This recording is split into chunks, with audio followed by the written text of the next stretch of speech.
Oke, selamat malam semuanya dan hari ini kembali lagi ya. Oke, kita akan bahas Bitcoin dulu sebelum ada yang request kemarin, Bang. Kasih tahu dong indikator untuk trading yang cukup apa ya? Bukan dibilang akurat ya, nggak 100% akurat gitu ya. Yang cukup enak dipakai dan bisa digunakan untuk membaca tren dengan mudah, oke? Nah, jadi sebelumnya sekali lagi aku mengucapkan terima kasih dulu kepada teman-teman semua yang udah mendukung dan udah support. Jangan lupa juga untuk subscribe channel ini.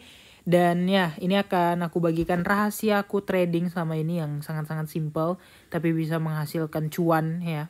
Cuannya juga cukup dan kalau kalian belajar 3 indikator ini aja, aku jamin sebenarnya gampang banget sebenarnya. Cuman sisanya ya market logic aja ya.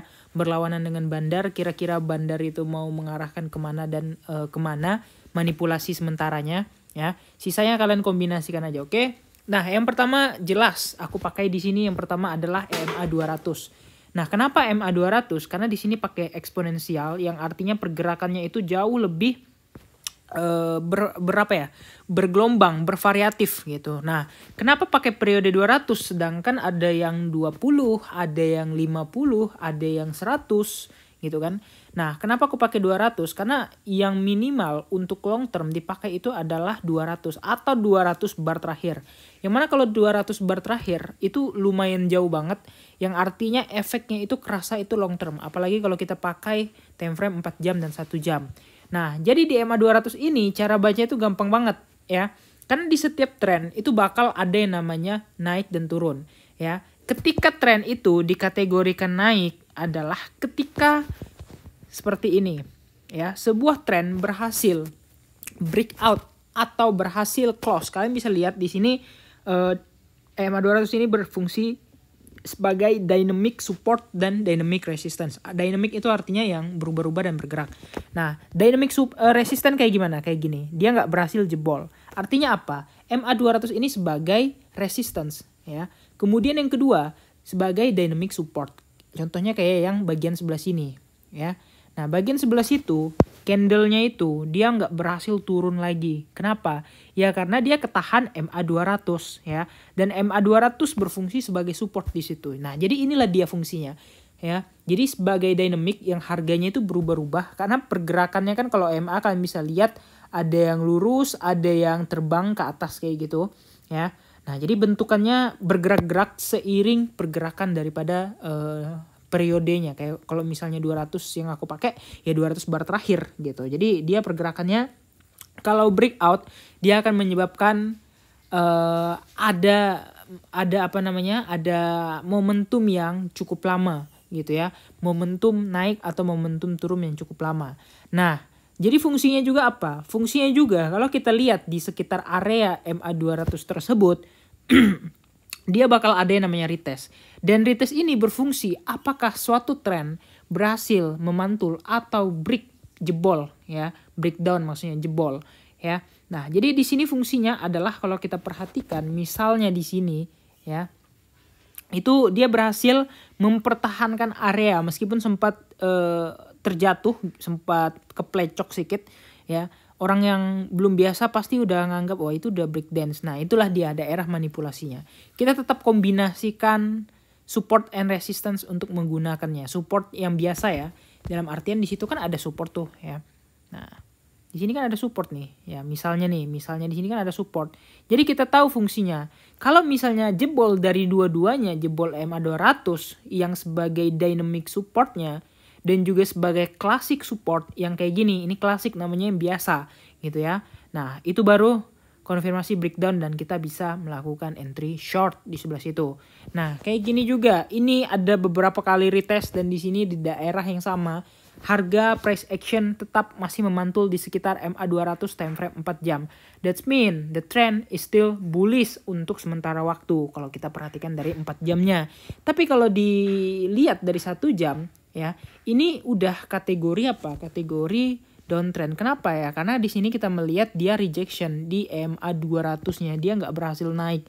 Dia reject dan kemudian menyebabkan harga bergerak-gerak atau berangsur menurun gitu. Dan kalau kita perhatikan juga di sini ya, trennya kita kategorikan di time frame 1 jam sebagai tren bearish. Kenapa? Ya karena price action atau harga atau pergerakan candle itu di bawah MA 200 time frame 1 jamnya.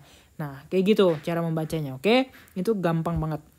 Kemudian indikator yang kedua ini adalah sebenarnya ini stokastik, tapi aku pakai yang UCS SMI 53. Nah, kalian cari aja di sini, ketik aja UCS underscore ya. Underscore money. UCS underscore SMI. Kok nggak ada ya? UCS. Nah, kalian cari aja di sini momentum index ya, atau ini stokastik ya. Intinya kalian buka aja, ini stokastik gitu. Stokastik, yang ini guys ya, yang UCS gears nih. Stokastik momentum index. Yang mana ini berfungsi sebagai konfirmasi short term ya. Konfirmasi short term akan ada kenaikan atau akan ada penurunan. Cara bacanya gampang banget. Ketika dia gold cross di bawah ya, sekali lagi di bawah kayak gini. Tapi memang biasanya itu suka ngeprank juga. Tapi ya kalian kombinasikan ini harus dengan RSI. Ya, setiap dia gold cross di bawah ya, ini kan namanya bull cross. Kalian bisa melakukan yang namanya buying gitu ya. Nah, ketika dia dead cross di atas, kalian udah bisa melakukan yang namanya di ini selling. Tapi nggak semuanya dia akan buying and selling dengan harga yang maksimal. Makanya aku sarankan kalau pakai stokastik itu minimal pakai periode 4 jam. Karena apa? Karena lebih kebaca gitu ya. Kayak gini gold cross di bawah, price actionnya langsung berangsur-angsur naik gitu ya. Nah, kayak gini yang dead cross di atas dia berangsur-angsur turun. Nah, intinya ketika di bawah garis hijau ini kan ada levelnya nih ya. Levelnya kalau minus ya, kalian entry long. Kalau levelnya di atas ini, udah di atas kayak gini, kalian bisa entry short gitu. Nah, itu stokastik. Kemudian yang terakhir adalah RSI. Di sini aku pakai divergent indicator ya. Kenapa divergent? Karena di sini ada bantuannya yang bisa membantu kalian melihat potensi bullish atau bear diff ya. Bull diff atau bear diff, divergent ya. Nah, cara bacanya gimana? Cara bacanya ya seperti RSI pada umumnya, ketika di atas 75 artinya udah overbought, atas 70 ya. Kalau di sini 70 overbought, di bawah 30 oversold. Yang mana momentum buying terbaik adalah ketika harganya berada di sekitaran area bawah ini, dan ini kan middle-nya ada 50 ya. Nah, di middle ini sebenarnya aku jarang banget pakai, kecuali ada muncul bull diff atau bear diff, baru aku pakai untuk ambil posisi. Tapi lebih baik aku sarankan kalau misalnya ambilnya itu ketika yang kayak gini. Ini kan udah overbought parah ya, bagian-bagian sini. Nah, price action-nya berangsur-angsur akan turun juga gitu. Ya, jadi ini momentum yang baik banget untuk entry ketika harganya di atas kayak gini atau di bawah sekali. Nah, jadi kalau di bawah sekali, di bawah 30 itu udah buying opportunity. Cepat atau lambat harganya akan berangsur-angsur naik. Begitu juga dengan di atas. Kalau kalian melihat harga di atas udah buru-buru jual atau melakukan short. Kenapa? Karena cepat atau lambat harganya akan jatuh juga. Nah, cara membaca bull diff dan bear diff-nya gimana? Nah, jadi aku kasih rumusnya. Bull diff itu terjadi ketika price action, ya sekali lagi ya. Ketika price action harganya masih turun, tapi RSI-nya naik kayak gini kan. Nah, ini dia masih buat lower lagi nih, ya. Nah, ini yang sebelumnya, ini lowernya lagi. Dia masih bikin lower, new lower, tapi RSI-nya naik. Nih, dari sini kan RSI-nya nih nanjak gitu. Meskipun harganya tuh turun. Itu bull diff namanya, ya. Candle-nya naik, candle-nya turun tapi RSI-nya naik. Itu bull diff. Nah, begitu juga dengan sebaliknya bear diff. Kalau bear diff ya, kenapa dikatakan bear diff? Iya karena di sini contohnya ya, candle-nya naik tapi RSI turun. Nah, itu udah entry short aja, cepat atau lambat bakal kejadian turunnya. Ya, sekali lagi ya. Nah, ini juga valid untuk time frame yang cukup gede kayak 1 hari, 1 minggu itu valid banget biasanya, dan efeknya itu akan kerasa lama. Semakin besar time frame yang digunakan, maka time frame yang digunakan akan semakin lama berasa efeknya gitu. Nah, jadi intinya tadi kalau divergent atau RSI, ketika harganya turun, harganya makin turun tapi RSI-nya naik, udah artinya bull diff yang akan mengakibatkan harga memantul naik ke atas. Dan ketika harga naik, ya, harga naik lagi gitu, tapi RSI-nya menurun, udah pasti bear diff, cepat atau lambat akan terbanting atau akan turun gitu. Ya, nah jadi kayak gini kalian bisa baca sendiri indikasi-indikasi ngelong atau nge-shortnya. Nah, aku sarankan ya minimal pakai 1 jam dan 4 jam itu biasanya akurasinya lebih baik. Karena kalau di 4 jam ini trennya udah lumayan perfect ya kebentuknya. Daripada yang 1 jam biasanya tuh ada pretelan-pretelan prank. Tapi kalau di 4 jam kalian bisa lihat dengan clear.